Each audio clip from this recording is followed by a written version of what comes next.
అందరికీ నమస్కారం. ప్రత్యేక కార్యక్రమానికి అందరికీ స్వాగతం, సుస్వాగతం. బ్రహ్మర్షి పితామహ పత్రిజీ దివ్య ఆశీస్సులతో పిఎస్ఎస్ఎం వారి సహకారంతో పిఎంసి ఆధ్వర్యంలో 1,00,000 మంది యోగులతో ధ్యాన మహాయజ్ఞం తిరుపతిలో జరుపుకోబోతున్నాం. సో దాని గురించి తెలియజేయడానికి ఈరోజు మనతో పాటు ఉన్నారు ధ్యాన జ్ఞాన ఋషి senior pyramid master Mahanti Ramaraju గారు. మరి వారు ఎన్నో యజ్ఞాలలో యాగాలలో పార్టిసిపేట్ చేసి పత్రి సార్తో ఎంతో అనుబంధాన్ని సాన్నిహిత్యాన్ని కూడా కలిగి ఉన్నారు. సో మరి వారి మాటల్లో మరిన్ని విషయాలు తెలుసుకుందాం. సార్ నమస్తే. సార్ నమస్తే మేడం. సార్ ముందుగా అసలు ఈ ధ్యాన మహాయజ్ఞం అంటే ఏంటి సార్? ఈ ధ్యాన యజ్ఞం గురించి మనం మాట్లాడుకోవాలంటే అది చాలా పెద్ద వర్డ్. అది దానికి పుట్టుక అంటే గంగా నది కలకత్తా వచ్చేసరికి చాలా విస్తారంగా చాలా వెడల్పుగా ఉంటుంది, కానీ పుట్టుక మాత్రం చాలా చిన్నగా ఉంటుంది. అసలు అక్కడి నుంచి మొదలు పెడదాం. అది ఎందుకు, అది ఇంతవరకు ఎందుకు, ఎలా వచ్చింది, ఎంత పెద్ద మాట అన్నారు చూసే ధ్యాన మహాయజ్ఞం. అంత మాట అర్థం కావాలంటే దాని పుట్టు పూర్వత్వాలు కొన్ని తెలిస్తే అనిపిస్తుంది నాకు. డైరెక్ట్గా దాని గురించి మాట్లాడడం వల్ల కన్నా దాని గురించి ఎలా పుట్టింది, ఎందుకు పుట్టింది, అది ఇంత పెద్ద యజ్ఞం చేయాల్సిన అవసరం ఏముంది అనేది పుట్టు పూర్వత్వాలు తెలియజేస్తే బాగుంటుందేమో అని నా ఫీలింగ్. ఓకే సార్, తప్పకుండా. Thank you madam. మేడం, ఒక పర్సన్ ప్రతి భూమి మీద ఈ యొక్క కాస్మోస్లో ప్రతిదీ ఒక ఆబ్జెక్టు అయస్కాంత క్షేత్రంతో నిండబడి ఉంటుంది. మీరు ఒక అయస్కాంత క్షేత్రం, నేను ఒక అయస్కాంతం. ఎవ్రీ జీవి, ప్రతి ఆకు, ప్రతి చెట్టు, ప్రతి పుట్ట, ప్రతి దానికి దాని ఒక అయస్కాంత క్షేత్రాలు ఉంటాయి ప్రతి దానికి. ఓకే. సో సజాతి ధృవాలు వికర్షించుకుంటాయి, విజాతి ధృవాలు ఆకర్షించుకుంటాయి. అంటే రెండు అయస్కాంత క్షేత్రాలు అంటే నార్త్ పోల్ అనేది విడది దూరంగా జరుగుతుంది. అలాగే సౌత్ పోల్ నార్త్ పోల్ వస్తే ఆకర్షించుకుంటాయి. ఎలాగా? ఒక రెండు ఆబ్జెక్టులకే ఇంత ఉన్నప్పుడు మనమందరూ, మీరు కూడా ఒక అయస్కాంత క్షేత్రమే. ఫిజికల్గా మనం చూస్తే ఒక శరీరం కనబడుతుంది, కానీ దాన్ని మనం ఆరా అంటాం. ఆ ఆరానే అయస్కాంత క్షేత్రం అనమాట. దాన్ని మనం ఫోటోగ్రఫీలో తీస్తే ఎలాగైతే చూపిస్తుందో మీరు చూసి ఉంటారు కదా, అయస్కాంత క్షేత్రం ఎలా ఉంటుంది అనేది. సో ప్రతి మనిషికి ఉంటుంది, ఎందుకంటే మనం ఒక అయస్కాంత క్షేత్రం. ఎందుకంటే భూమి సూర్యుడి నుంచి మనం శక్తిని పొందుతాం ప్రతిరోజు. సో ఈ అయస్కాంత క్షేత్రం ఏం చేస్తుందంటే మనం తెలియకుండానే అది మన పని చేసుకుంటూ ఉంటుంది, మనం ప్రొటెక్ట్ చేస్తుంటుంది. మన ప్రొటెక్షన్ లేయర్, దాన్ని ఆరా అంటారు. అందుకే ఏదైనా సరే మనకి ప్రాబ్లం వచ్చినప్పుడు ఫస్ట్ అటాక్ అయ్యేది ఆరాలోనే. ఆరాకి అటాక్ అయిన తర్వాత ఫిజికల్ బాడీకి వస్తుంది, అంతవరకు ఏది రాదు. సో ఈ ఆరా గురించి మనం అర్థం చేసుకోవాలంటే కొంచెం విస్తారంగానే ఉంటుంది, కానీ టూకీగా చెప్పాలంటే ఈ ఆరాతో మనం ఒకరిని ఆకర్షించుకోవాలా, వికర్షించుకోవాలా, మన ఎనర్జీ చెప్తుందన్నమాట. సో ప్రకృతి నియమం ప్రకారం ప్రతి ప్రాణి ఎంతో ప్రేమగల, దయగల ఒక విషయంలో ప్రకృతి యొక్క నియమాలు కట్టుబడి ఉంటాయి. ప్రకృతి నియమాలు ఏంటి? ప్రేమ, కరుణ, ఏమి ఎక్స్పెక్ట్ చేయకుండానే ఇవ్వడం. అది ప్రకృతి యొక్క ధర్మం. ఏ చెట్టు చూడండి, ఏ పుట్ట చూడండి, ఏ నది చూడండి, ఆ సూర్యుడు చూడండి, అవి ఏం ఎక్స్పెక్ట్ చేస్తున్నాయి మన దగ్గర నుంచి, కానీ అది నిరంతరం ప్రవాహం చేస్తుంది. ఇది ప్రకృతి నియమం అన్నమాట. ఏమి ఎక్స్పెక్ట్ చేయకుండా ఈ భూమి మీద పుట్టిన తర్వాత నువ్వేమిస్తున్నావు, నీకేం తీసుకున్నావు కాదు, ఇక్కడ అన్నీ ఫ్రీయే కదా, ప్రతి నేచర్ అన్నీ ఫ్రీయే, కానీ నువ్వు ప్రకృతికి ఏం తిరిగిస్తున్నావు అనేది చాలా ఇంపార్టెంట్. సో ఆ ధోరణిలో ఉన్న వాళ్ళకి ఆ ఆరా లెంత్ కాస్త పెరుగుతుంది. అందులో మనం అనుకుంటాం బుద్ధుడు ఇలాంటి వాళ్ళు. అవును సార్. ఎందుకంటే వాళ్ళ అయస్కాంత క్షేత్రము ఆటోమేటిక్గా చాలా పెరుగు వెళ్తుంది. ఎందుకంటే ఎంత ఎనర్జెటిక్గా ఉంటే అంత ప్రభావితం జరుగుతుంది అనమాట భూమి మీద. ఫర్ ఎగ్జాంపుల్ అంగుళిమాలుడు ఉన్నాడు. అంగుళిమాలుడు దగ్గరికి భిక్షాటనకు వెళ్తూ ఉంటాడు బుద్ధుడు. ఊరు వాళ్ళు చెప్తుంటే ఈ దారిలో వెళ్తే అంగుళిమాలుడు ఉన్నాడు, అక్కడికి వెళ్తే వాడిని నేను చంపేస్తాడు, నువ్వు వెళ్ళొద్దు అంటాడు. వెళ్ళొద్దంటే అతని పని అతను చేసుకొని, నా పని నన్ను చేసుకొని అన్నారు. ఏంటి ఇంత డేరింగ్ అనుకుంటే, సైంటిఫిక్గా చూడండి ఆయన ఎనర్జీ ఎంత ప్రేమ గలదంటే, అలా వెళ్తున్నప్పుడు దూరంగా అంగుళిమాలుడు చూస్తాడు, ఏయ్ చూడ్డానికి చాలా సౌమ్యంగా ఉన్నావు, నువ్వు ఇటు నుంచి వెళ్ళిపో. ఆయన కరుణించి, ఆయన ఎప్పుడు అలాంటి వర్డ్స్ వాడలేదు. ఫస్ట్ టైం నువ్వు వెళ్ళిపో, ఎందుకంటే ఆయనకు 100 ఎంతో అంగుళిమాలుడు అంటే అంగుళి కావాలి, చిట్ట చివరి పొజిషన్లో ఉంటాడు. బుద్ధుని చేసేస్తే చంపేస్తే ఒక పని అయిపోద్ది.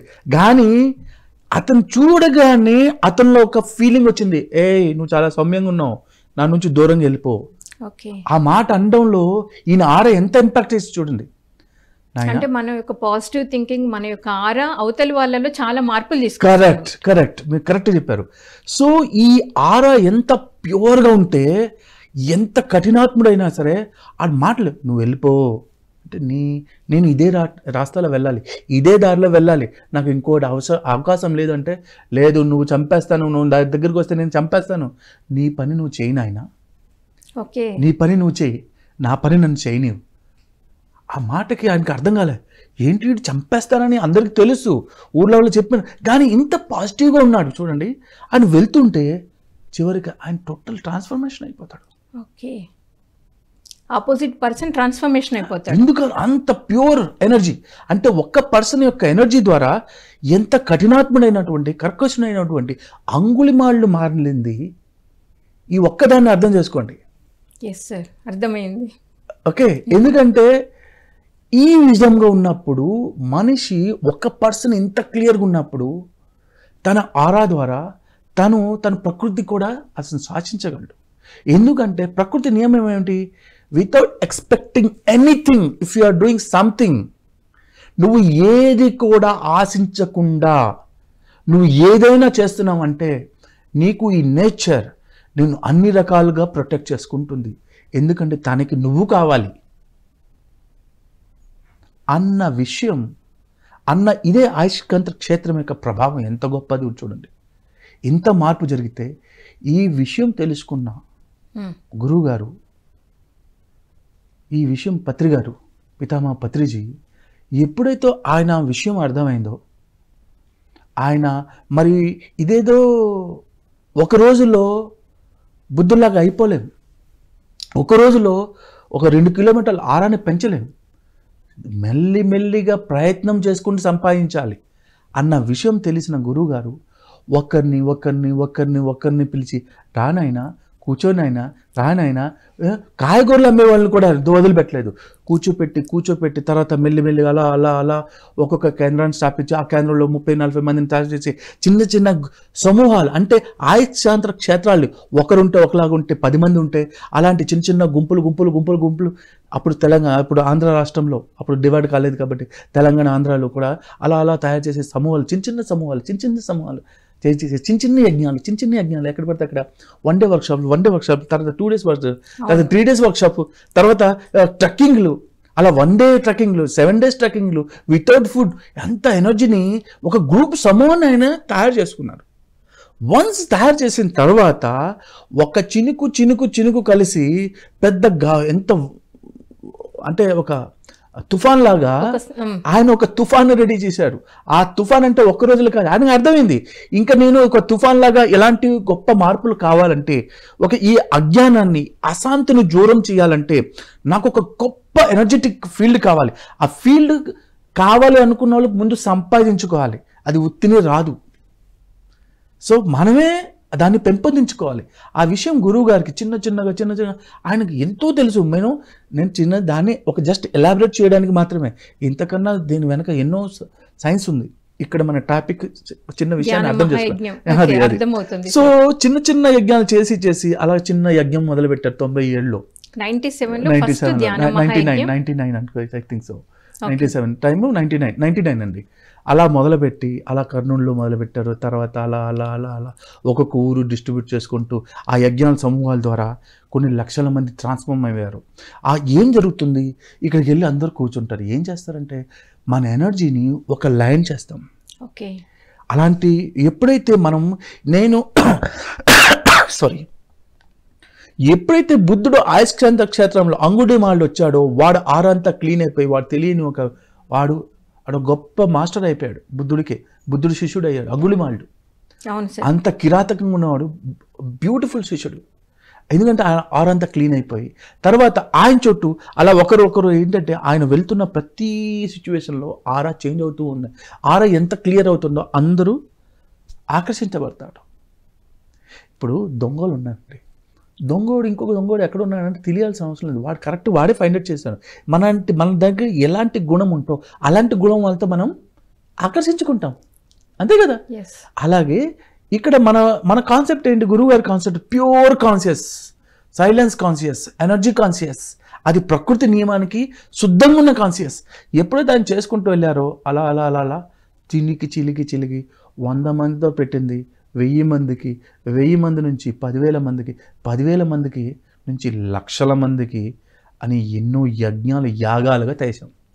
అంత అయిపోయిన తర్వాత ఇప్పుడు చూడండి, ఇదే ఇంకో పర్సన్ చేయాలంటే ఏం చేయాలి? మళ్ళీ ఒకరిని రెడీ చేసుకొని ఇంత దూరం రావాల్సిన అవసరం లేదు. ఈ సమూహం ఆల్రెడీ ఆయన ప్రిపేర్ చేసుకున్నారు. సో జస్ట్ మీరు అనౌన్స్ చేయండి, చిట్టికేసినట్టు. ఎందుకంటే ఈ సమూహం అంతా డైవర్ట్ అయ్యి అక్కడ చుట్టుపక్కల ఉన్న వాళ్ళు ఒక మార్పు క్రియేట్ అవుతుంది, ఒక పాజిటివ్ మార్పు క్రియేట్ అవుతుంది. మీకు ఈ విషయం ఒక ప్రాక్టికల్గా ఒక ఎగ్జాంపుల్ చెప్తాను. నీల్ డొనాల్డ్స్ వాల్స్ అని మనకు మంచి అద్భుతమైన మాస్టర్ ఉన్నారు, మీరు ఇంగ్లీష్ రైటర్.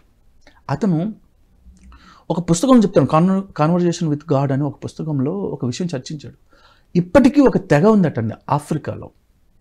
ఆ ఆఫ్రికాలో ఉన్న తెగ ఏం చేస్తారంటే, వాళ్ళకి చదువు లేదు, సంధ్య లేదు, లైట్ లేదు, ఏమీ లేదు. వాళ్ళు ఒక చెట్టుని నరకాలంటే గొడ్డలు వాడరట. అది ట్రూ. ఆయన వెళ్ళి వాళ్ళతో పాటు ఉన్నాడు. ఆయన ఆ పుస్తకంలో అసలు నాకు భలే గుర్తొచ్చింది. అసలు దట్ ఈస్ ద ఒక సమూహంగా చుట్టూ చేరి, ఆ తెగ వాళ్ళు చుట్టూ చేరి ఆ చెట్టుని అంటారు, నువ్వు చచ్చిపో చచ్చిపో చచ్చిపో చచ్చిపో. విత్ ఇన్ 10 days అది చచ్చిపడి ఉంటుంది, ఎండిపోయి ఉంటుంది. దాన్ని వాళ్ళు కోసేవారు. ప్రకృతికి అడిగి, అమ్మ మాకు ఇవి కావాలి, దయచేసి నువ్వే మాకు సపోర్ట్ చేయాలి, ఎందుకంటే అడవి బిడ్డలు వాళ్ళు. సో వాళ్ళకే ప్రకృతికి చెప్పి, నువ్వు చచ్చిపోమ్మా, నిన్ను ఎలా కాల్చుకొని మేము ఇవి నిలుచుకుంటున్నా, చచ్చిపోద్ది. అంటే థాట్కి ఎంత పవర్ ఉందో చూడండి. అలాంటిది ఒక పాజిటివ్ థాట్తో 1,00,000 మంది కలిసి ఒక దగ్గర కానీ చేస్తే ఆ సొసైటీలో, ఆ పట్టణంలో జరిగే మార్పులు ఊహించగలమా మేడం? లేదు సార్. అసలు ఇప్పుడు మీకు అర్థమవుతుంది కదా, ఒక పర్సన్ కానీ ఎలా ఉన్నప్పుడు ఇంతమంది కలిసి ఒక దగ్గర చేరి ఒక 6 గంటలు ధ్యానం చేస్తే దాని యొక్క రూపం ఏమి చెప్పగలం మేడం? సార్, మరి మనం తిరుపతిని ఎందుకు సెలెక్ట్ చేసుకున్నాం సార్? పుణ్యక్షేత్రాలు అంటే మనకు శ్రీశైలం ఉంది, అమరావతి ఉంది, ఇన్ని ప్లేసులు ఉండగా మనం ముఖ్యంగా తిరుపతిని ఎందుకు సెలెక్ట్ చేసుకున్నాం? ఎక్కడో దగ్గర మొదలు పెట్టాలి కదా. ఓకే. సమూహాలని రీచ్ అవ్వడానికి అక్కడ ఒక మార్పు రావాలంటే మొట్టమొదటిది వెంకన్న గారి కన్నా పవర్ఫుల్ మనం. ఎందుకంటే అసలే అగ్గిలి కొంచెం గాలి తోడైంది ఇంకా పెట్టకపోద్ది కదండి. అలాగే అసలే పవర్ఫుల్ ఉన్న ప్లేస్, పవర్ఫుల్ దేవుడు అంటారు. ఆయన తపస్సు చేసిన ప్లేస్ అది తిరుమల, దాని కరెక్ట్గా కొండ దిగువన. అలాంటి ప్లేస్ ఎంచుకోవడం అంటే మనం స్టార్ట్ చేసింది అంటే ఈ చేసే మంచి ప్రయత్నానికి ఆయన శక్తి తోడైతే అది ఇంకా దాని లెవెల్లో దాని ఊహకి మనం ఊహించగలమా? సో మొదటిది ఎప్పుడు కూడా అద్భుతంగా ఉండాలి మనం. విఘ్నాలు ఉండకూడదంటే, విఘ్నాలు లేని పర్సన్ దగ్గర ఉంటే మనకి ఇంకా తోడవుతుంది కదండి. అవునా కదా? అంతే కదండి. తర్వాత ఏమవుతుందంటే ఈ ఎనర్జీ మనకి అక్కడ పొందిన ఎనర్జీ అందరికి డిస్ట్రిబ్యూట్ అవుతుంది. ఒకరోజు నేను పత్రికని అడిగాను, నాకేంటంటే ఎక్కడైతే ధ్యాన ప్రచారం లేని స్టేట్ ప్లేస్ ఉంటే, రామరాజు నాకు అక్కడ ఖాళీగా ఉందిరా, వెళ్తావా అనేవారు. అక్కడికి వెళ్ళి ఎవరూ నాకు తెలియదు, 0 ఐడియా వెళ్తాను. వెళ్ళి రాయి కొట్టి ఒకరిని పిలిచి పాంప్లెట్ పంచి క్లాసులు చెప్పి స్కూల్కి అలా అలా ఒక సమూహం తయారు చేసిన తర్వాత అట్నుంచి ఒక గ్రూప్ తయారైతే ఇంకా నువ్వు వెళ్ళిపోరా ఇక్కడ నుంచి, అక్కడ ఖాళీ ఉంది అనేవాడు. అలా వెళ్ళి అంటే ఎక్కడైతే ధ్యాన ప్రచారం లేదో, మెడిటేషన్ సెంటర్స్ లేవో, ఆ ప్లేసెస్ కంతా సార్ మిమ్మల్ని పంపించేవారు. ఫస్ట్ అంటే యుద్ధంలో మొదట వాడు ఉంటాడు కదా, ఆడేంటంటే అటు ఇటు ఇంకా చూడు, వాళ్ళు అవతలోని గుళ్ళు తగులుతున్నా వెళ్ళిపోతూ ఉంటాడు. ఆడికి తగిలిన నొప్పి మామూలు ఉండదు.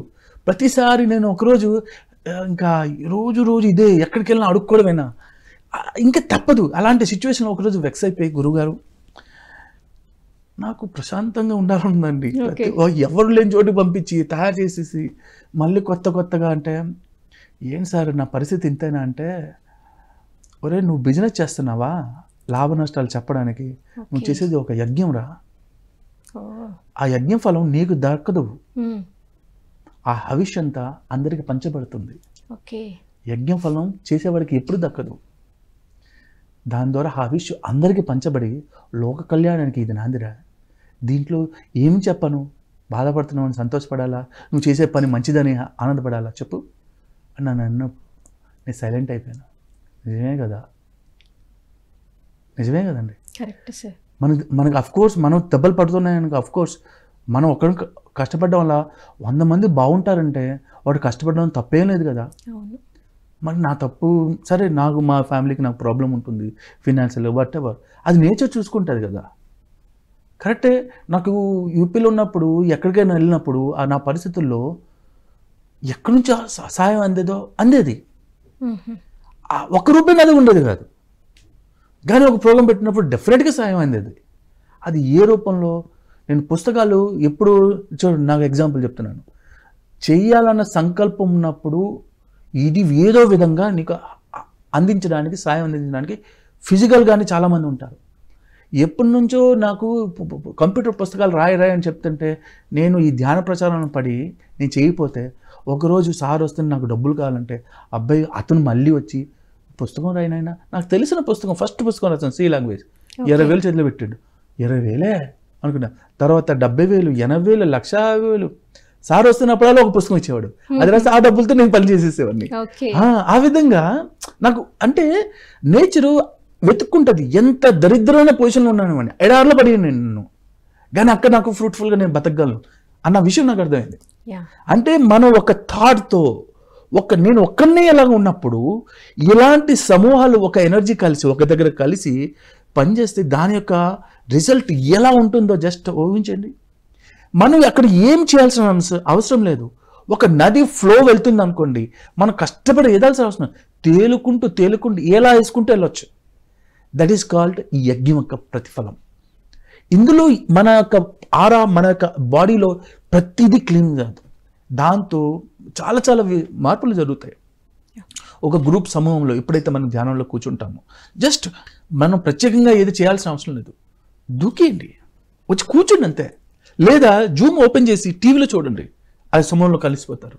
టీవీ ఉందా, టీవీ ఆన్ చేసి PMC టీవీ చూడండి, కలిసిపోతారు. ధ్యానం టైంలో అసలు మిస్ చేయొద్దు.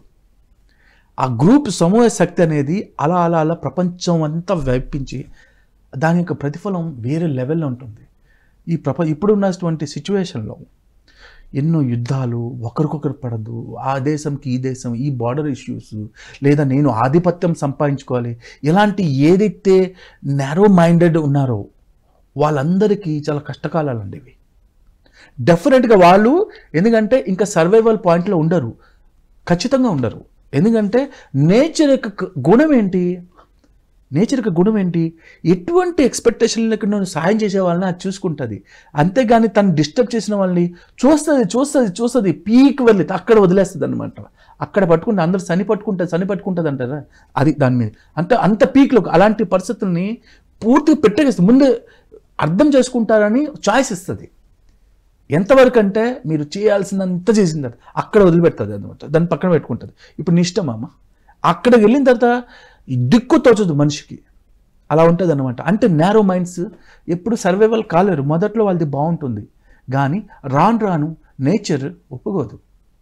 నేచర్ యొక్క తత్వం ఏంటంటే గుణం, దయ కలిగి ఉండడం, కరుణ కలిగి ఉండడం.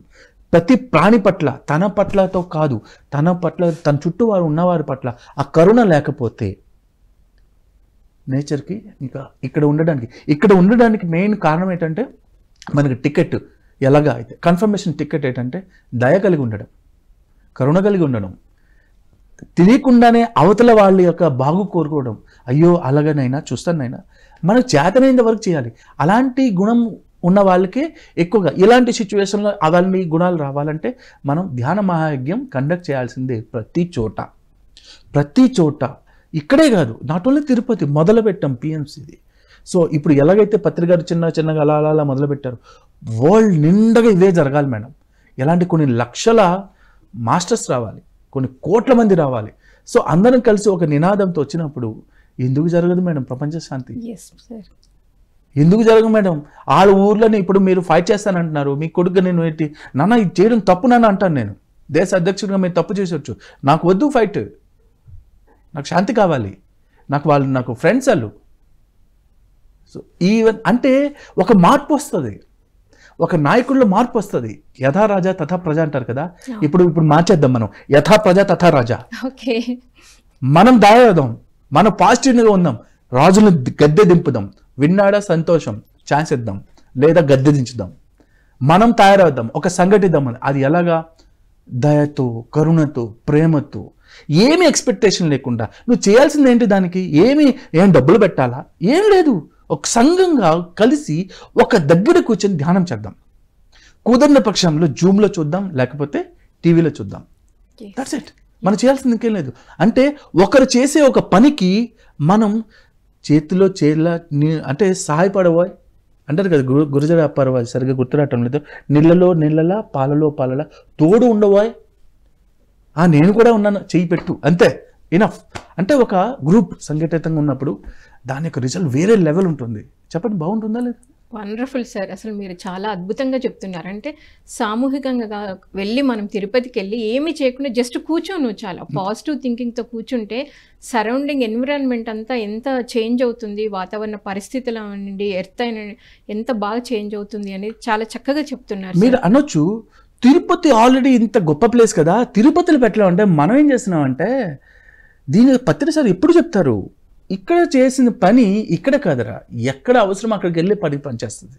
మనం ఇక్కడ సంఘటితంగా ఒక ఎనర్జీ ఏమిటంటే ఎక్కడ అవసరమో అక్కడికి వెళ్తుంది. అది మన పని కాదు, అది నేచర్ చూసుకుంటుంది. మన పని ఏంటి? ఒక సమూహంగా ధ్యానం చేయడం. మనం వెంకటేశ్వర స్వామి మనమే ఇస్తామండి, ఆయన తీసుకోవాలి. తీసింది ఆ నేచర్ ఏం చేస్తుంది అంటే ఎక్కడ అవసరమో అక్కడ ట్రాన్స్ఫర్ చేస్తుంది అన్ని చోట్ల. అలాగా ఎక్కువ ప్రతి చోట ధ్యాన యజ్ఞాలు జరగాలి. ఈ ధ్యాన యజ్ఞం అంటే ఏం లేదు, ప్రశాంతంగా కూర్చొని ఏ ఆలోచన లేకుండా హాయిగా అందరూ ఏంటంటే ప్రపంచ శాంతి కోరుతూ మౌనంగా ఉంటాం.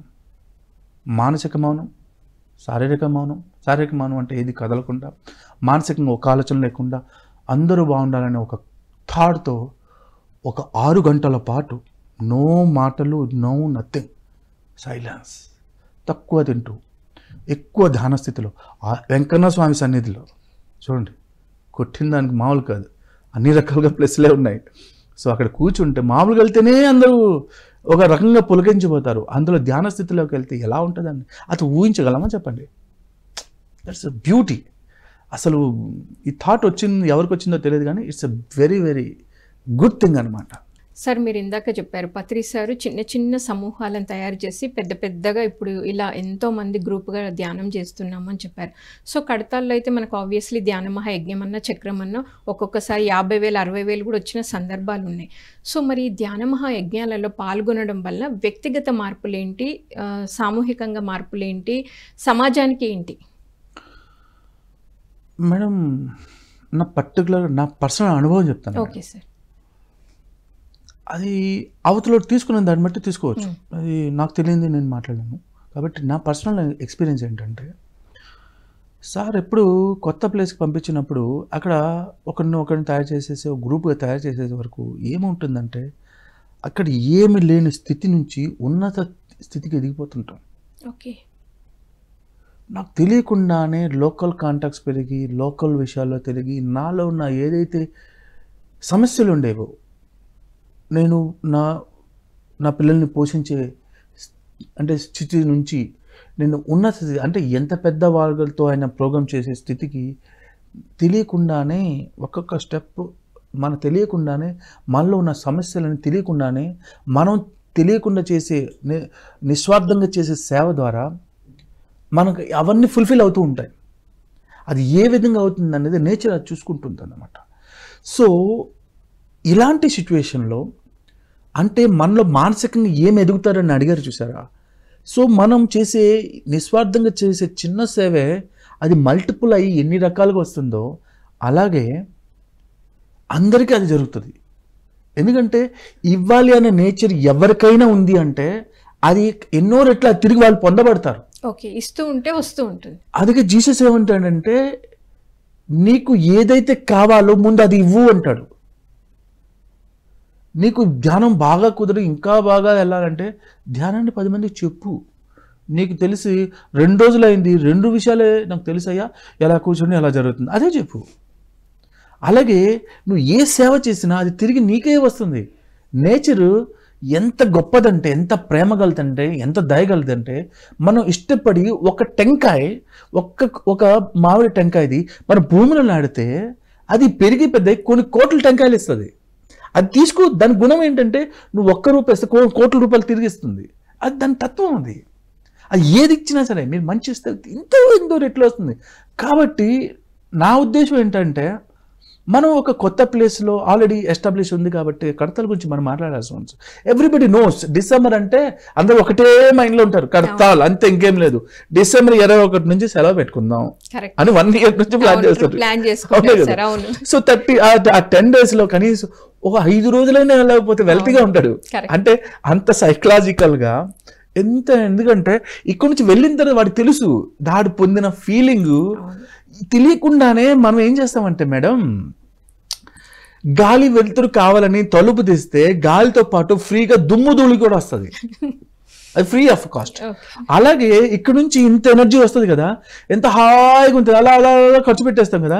కొద్ది రోజులు తెలియకుండానే సొసైటీలో ఉండడం వల్ల తెలియని చెత్త చెదరం అంతా మన బుర్రలో వచ్చి మనం సరిగ్గా చేయలేని పొజిషన్లో తెలుస్తుంటుంది. అందుకు ధ్యానమా చక్రం ఎప్పుడైతే జరుగుతుందో అక్కడికి వచ్చిన తర్వాత, వెళ్ళిన తర్వాత ప్రతి ఒక్కళ్ళు ఒక బ్రైట్ లైట్ లాగా ఉంటారు. ఎలా అంటే చమక్మని పేలుతూ ఉంటారు అనమాట, చిన్నపిల్లలాగా. అది ఆటోమేటిక్గా జరుగుతుంది కదా అందరూ. అందుకే డిసెంబర్ అనేసరికి ఒక మైండ్ సెట్, అది తెలిసిన విషయం. అయితే కొత్త ప్లేస్లో చేయాలన్నప్పుడు సరే, ఇక్కడ మీరు ఇంకో విషయం మర్చిపోయారు, ముఖ్యంగా భోజనాలు. ఎంత అద్భుతంగా ఉంటుందండి. అసలు నిజంగా చెప్పాలంటే ఆ మేనేజ్మెంట్ మన విజయభాస్కర్ రెడ్డి గారికి నిజంగా అలాంటి యోధులు ఉండాలండి. ఎంత బాగా బ్రహ్మాండంగా పెడుతున్నారు. సో అలాగే అక్కడ విజయభాస్కర్ రెడ్డి గారు ఉన్నారు కాబట్టి సరిపోయింది. అలాగే మనం ఇప్పుడు చేసే ఈ ప్రోగ్రాంలో మనకి ఇంకో విజయభాస్కర్ రెడ్డి గారు కావాలండి. అంటే ఒకవేళ అలాంటి విజయభాస్కర్ రెడ్డి గారు ఒక్కరే ఉంటారు కాబట్టి, సింగిల్ పీస్ కాబట్టి, చిన్న విజయభాస్కర్ రెడ్డి గారు అందరూ కలిస్తే ఇదే పెద్ద విషయం కాదు మేడం. తిరుపతిలో అంతకన్నా ఇంకోటి ఏంటంటే, మనం ఎక్కడ చేస్తున్నాం, వడ్డీ కాసుల వాడి దగ్గరికి వెళ్తున్నాం మేడం.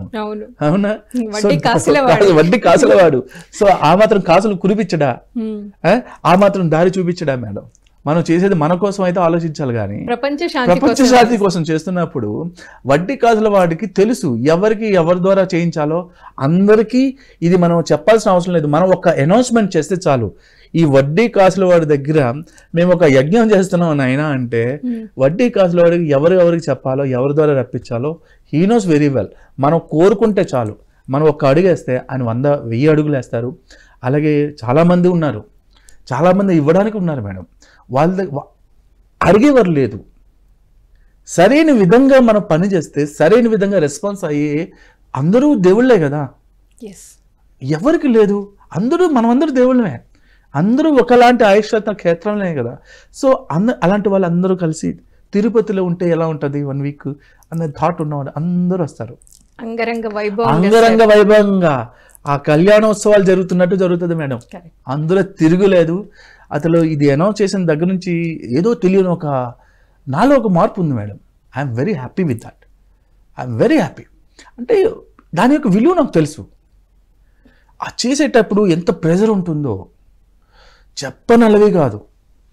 అది చెప్పిన అర్థం చేసుకోరు. ఎందుకంటే ఈ 29 సంవత్సరాలు నేను పడిన సిచ్యువేషన్, చూసిన అనుభవాలు ఎలా అర్థమవుతుంది, తెలిసిన వాడికి అర్థమవుతుంది. సో ఆ చేసేటప్పుడు ప్రతిదీ పెయిన్గా ఉంటుంది, ఏదో తెలియని. ఎందుకంటే ఎంత పెయిన్ ఉంటాయి, అంత గాఢత ఉంటే అంత గొప్పగా దొరుకుతుంది. అంటే అందరిలో చూస్తున్నాను, మన టీం అంతా ఎలా ఉన్నారంటే ఒక్కొక్కడు ఆటం బాంబులా పనిచేస్తున్నారు. ఒక్కొక్కరు ఎప్పుడు పేలుతో తెలియదు. అంత నిజంగా చాలా చాలా అమ్మో ఇదొకటి మర్చిపోతామేమో, ఈ విధంగా చెప్పకపోతే ఇంకా కొంతమంది తెలియదేమో ఈ రకంగా వెళ్ళే వారికి. సో ఏ ఒక్కరికి వదిలిపెట్టకూడదు. ఎలా అంటే మన దగ్గర ఇప్పుడు డిజిటల్ రూపంలో నా ప్రెజర్ ఒక్క చిన్న విషయం 100 కోట్ల మందికి తెలియచేయాలి మేడం. నేను టార్గెట్ చాలా హై టార్గెట్ పెట్టుకున్నారు కదా సార్. అంటే చెప్తున్నాను కదా, 100 కోట్ల మందికి ధ్యాన యజ్ఞం జరుగుతుందని విషయం తెలియాలి. తిరుపతిలో 1,00,000 మంది యోగులతో 100 కోట్లకి 1,00,000 మంది ఈజీగా వచ్చేస్తారు. 100 కోట్లు ట్రై చేస్తే 1 కోటి అయితే ఉంటారు. అందులో తిరగలేదు. అందరికీ తెలియచేయాలి. చాలా గట్టిగా, అసలు మామూలుగా లేదు. ఒక రకంగా ఇది ఎవరు చెప్పేది కాదు, ఒక ప్రోగ్రామ్ పెట్టుకుంటే ఆటోమేటిక్గా ఈసారి మన టార్గెట్ ఎంత అనుకుని ఫిక్స్ చేసుకుంటామే, బుర్రలో పెట్టుకోవడమే. ఎందుకంటే స్వార్థంగా ఉండాలి, ఇంతమందికి నేను రీచ్ చేయాలి కానీ మనకు ఉండాలి కదా మేడం. ఫిజికల్గా చేసేటప్పుడు ఎంత కష్టపడేవాళ్ళు నాకు తెలుసు.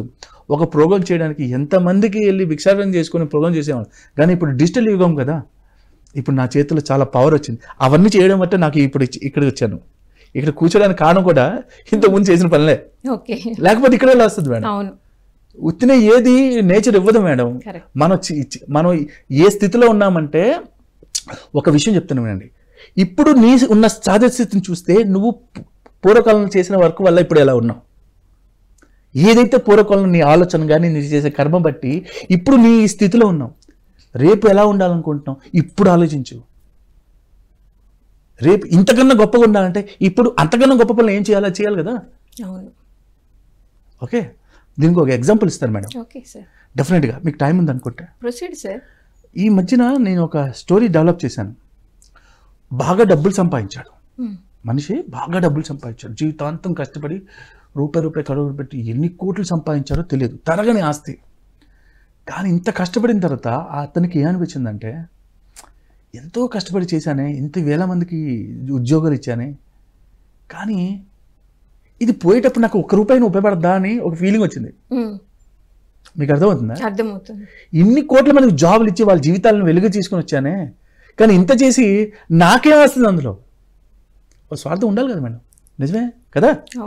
అంత సంపాదించాడు, అంత డబ్బులు ఉన్నాయి, కానీ వాడికి ఒక థాట్ వచ్చేసింది, ఏంటి నేను చచ్చిపోయిన తర్వాత ₹1 రాదే, మరి ఎలా ఇప్పుడు, మరి ఇంత చేసి నాకు లాభం ఏంటి, నాకేంటి, దీనికి సార్థకత ఏంటి, నేను ఈ డబ్బుల్ని ఎలా సార్థకత చేసుకోవాలి, కష్టపడింది వచ్చింది, కొన్ని లక్షల మందికి జాబులు ఇచ్చాను, వాళ్ళ జీవితాలు బాగున్నాయి, వాళ్ళు హ్యాపీగా ఉన్నా, నేను హ్యాపీగా లేనే అని ఒకరోజు థాట్ వస్తుంది.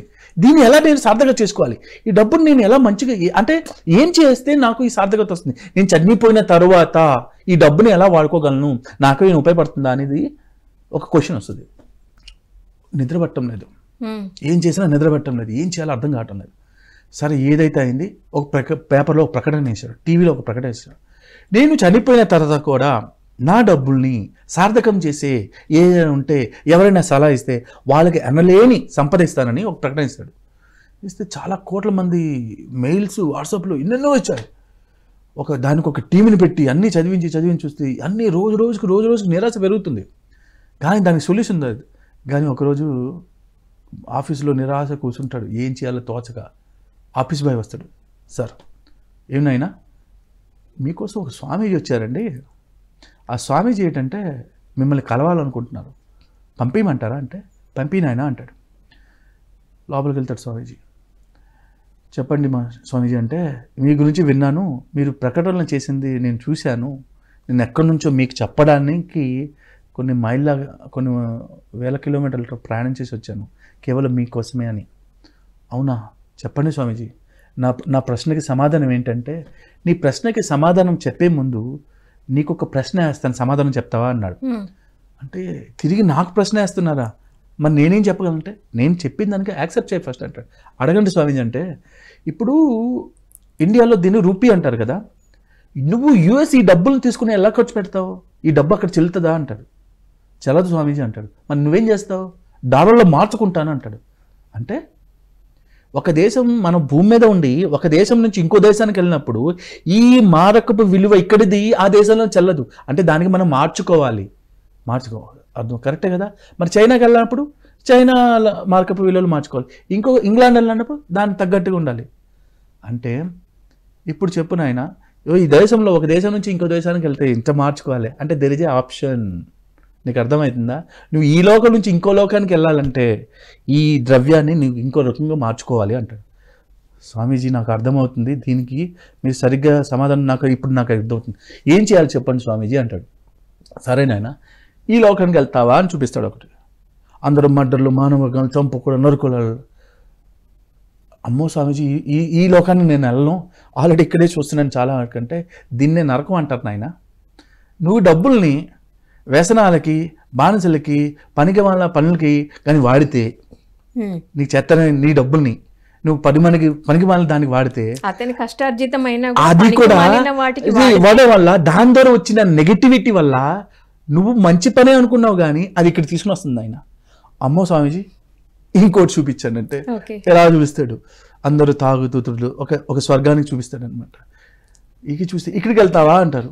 ఇక్కడికంటే ఆల్రెడీ ఇక్కడే తాగుతున్నాను, ఇవన్నీ అనుభవించేసాను స్వామీజీ, ఇక్కడ నాకు సంతోషం లేదు, ఇక్కడికి వెళ్ళనంటే, అంటే నీ డబ్బుని ఇక్కడికి వెళ్ళాలంటే నువ్వు ఎవడైతే వ్యసనాలు, అంటే నువ్వు అపాత్ర దానం, అంటే వారికి అవసరం ఉన్నా లేకపోయినా దానాలు చేసి ఆ ఫోటోలు చూపించి అక్కడ వేరే దానికి వాడుతూ 10 మందికి ఉపయోగపడకుండా నీ డబ్బుని కానీ నీకు తెలిసినా తెలియకపోయినా చేస్తే వాడేంటి, ఉన్న డబ్బుని ఎలా వాడాలో తెలియక మందుకి అన్ని రకాలుగా వాడతాడు.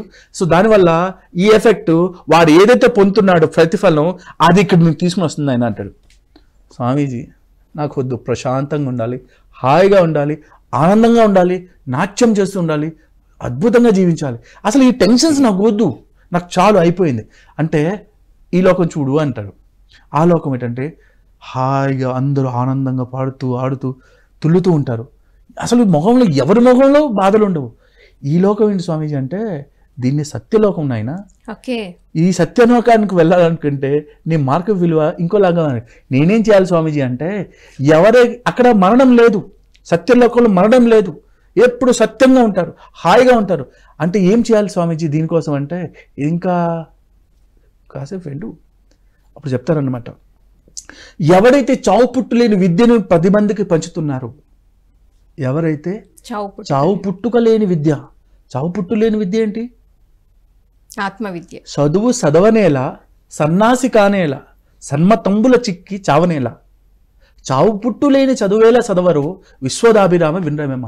అంటే మనం చదివే ఈ చదువులన్నీ ఈ భుక్తి కోసం పుట్టకోసం అది ఇక్కడే వదిలేయాలి. కానీ ఎవరైతే ఆత్మవిద్య ఏం చేస్తుంది, నేను ఎందుకు పుట్టాను, ఓహో ఆ పని చేయడానికి వచ్చాను అంటే తీసుకుని వెళ్తే ఇంకోసారి మనం పుట్టం. మన గురించి మనకు తెలియని విద్య ఏంటంటే ధ్యాన విద్య. ఎవరైతే ధ్యాన విద్యను నేర్పిస్తున్నారో వాళ్ళకి హెల్ప్ చేయను ఆయన. వాళ్ళు ఏం చేస్తే వాళ్ళు ఏమి ఎక్స్పెక్ట్ చేయకుండా చేస్తుంటారు, ఎందుకంటే వాళ్ళు అన్నీ చూసుకున్నారు, ఇంకా చేయడానికి లేదు, తాను తెలుసుకుని అందరికీ తెలియజేస్తాను, వాళ్ళకి హెల్ప్ చేయను ఆయన అంటాడు. అంటే స్వామీజీ అంటే చాలామంది ధ్యానాల్లో వాళ్ళ దగ్గర డబ్బులు ఉన్నవని ఆయన వాళ్ళకి హెల్ప్ చేయి, ఎందుకంటే వాళ్ళకి ఇంకో ఆశయం లేదు, వాళ్ళు సేవ చేస్తారు, వాళ్ళ సేవ వాళ్ళకి ఏంటంటే ఒక చెట్టు నాటితే ఎలా అయితే ఇస్తున్నారో వాళ్ళు ఎలా వెళ్తూనే ఉంటారు. అప్పుడు మనం హెల్ప్ చేసినా చేయకపోయినా వాళ్ళు అడగరు, కానీ వాళ్ళకి సేవ చేస్తే ఆ పుణ్యం అది వాళ్ళు ఏం చేస్తుంటారు, ఆ డబ్బుని వాళ్ళకి హెల్ప్ చేస్తే వాళ్ళు ఏం చేస్తారు, కొన్ని లక్షల జీవితాల్లో జ్ఞానాన్ని ప్రచారం చేసి వాళ్ళ జీవితాల్లో మార్పులు తీసుకుని వచ్చి వాళ్ళ జీవితాన్ని ఆనందమయంగా చేసుకుంటారు. చూసారా, వాళ్ళు పొందే ఆనందం నీకు వడ్డీ రూపేణా నీకు కలిసి వచ్చి నీకు ఎటువంటి దుఃఖం లేని స్థితికి తీసుకుని వస్తుంది ఈ లోకానికి. కాబట్టి మన దగ్గర ఉన్న డబ్బు ఏ విధంగా వాడుతున్నాము మన జీవితంలో, మన డబ్బే కాదు తన్ మన్ ధన్, నీ దగ్గర ధనం ఉండొచ్చు, దాన్ని ఎలా వాడుతున్నావు, నీ దగ్గర సమయం ఉండొచ్చు, నీ సమయాన్ని 10 మందికి ఎలా ఉపయోగపడుతున్నావు. ఈ మూడిట్లో కానీ ఏది సరిగా లేకపోతే ఇక్కడ రావడం చాలా కష్టం నైనా. ఆ కష్టం అక్కడికి రావాలంటే ఇక్కడ నువ్వు అది పొంది సాధించాలి, ఇక్కడే నువ్వు సాధించాలి, అక్కడ కాదు. ఇక్కడ చేసిన కర్మలు అక్కడ తీసుకుని వెళ్తుంది, అది దానంతరం అదే నువ్వు వెళ్తావు. అది నువ్వు చేస్తే నువ్వు ఈ మూడిట్లో ఎక్కడికి వెళ్ళాలనుకుంటే నువ్వు ఇక్కడ సాధించు, ఇది నీకు కర్మభూమి. కాబట్టి అంతేనండి, నాకు అర్థమైంది స్వామీజీ అనుకుంటే వెళ్ళిపోతాను.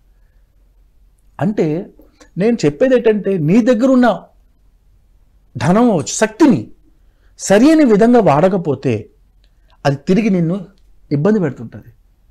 కాబట్టి నేను అందరికీ ఈరోజు నాకు వచ్చిన అవకాశం మూలంగా నేను చెప్పేది ఏంటంటే మన దగ్గర శరీరం, మన దగ్గర మన్ కానీ ధన్ కానీ ఏదున్నా సరే సరైన విధంగా వాడితే అది మీకు కొన్ని వేల రెట్లు తిరిగి వచ్చి మీరు ఎక్కడికి ఎలా వెళ్ళాలో అది మీ యొక్క కర్మలే నిర్ణయిస్తాయి, మీరు చేసే పనే మిమ్మల్ని ఎలా ఉండాలో నిర్ణయిస్తాయి. కాబట్టి మై డియర్ ఫ్రెండ్స్, నిన్నటి చేసిన కర్మల వల్ల ఈరోజు మనం ఈ స్థితిలో ఉన్నాం. ఇంతకన్నా ఆనందకరమైన స్థితికి వెళ్ళాలంటే ఇప్పుడు మనం ఏం చేయాలి, తక్షణం కర్తవ్యం ఏంటంటే మన యొక్క శక్తిని, శరీరాన్ని, మన ప్రతీది మన్ ధన్ ఏ విధంగా వాడుతున్నాం అనేది చాలా చాలా ఇంపార్టెంట్. కాబట్టి మీరు అర్థం చేసుకోండి సార్. మరి థ్యాంక్ యూ సార్. ఎంతో అద్భుతంగా, ఎంతో చక్కగా యజ్ఞాలు ఎందుకు జరుగుతాయి, సామూహికంగా చేయడం వలన ఎలాంటి మార్పు వస్తుంది, వ్యక్తిగతంగా ఎలా మార్పు వస్తుంది, ప్రపంచానికి ఎలాంటి ఎనర్జీస్ వెళ్తాయి, మరి దాంట్లో వాళ్ళు సంపాదించుకున్న డబ్బు ఏదైతే ఉందో ఆ విశ్వ కళ్యాణంలో ఉపయోగిస్తే ఎలాంటి లోకానికి వెళ్తారు అనేది కూడా ఎంతో అద్భుతంగా తెలియజేశారు. Thank you sir, thank you so much. Thank you madam, మీరు నాకు ఈ అవకాశం ఇచ్చినందుకు ధన్యవాదాలు. సో విన్నారు కదండి, 1,00,000 మంది యోగులతో ధ్యాన మహాయజ్ఞం సెప్టెంబర్ 16 నుండి 22 వరకు జరుగుతున్న కార్యక్రమం గురించి మహంతి రామరాజు గారు తన అనుభవ జ్ఞానాన్ని ఎంతో అద్భుతంగా తెలియజేశారు. మరి ప్రతి ఒక్కరూ ఈ కార్యక్రమంలో పాల్గొనాలని కోరుకుంటూ మరొక కార్యక్రమంలో మరొక మాస్టర్తో మళ్ళీ కలుద్దాం. Thank you so much.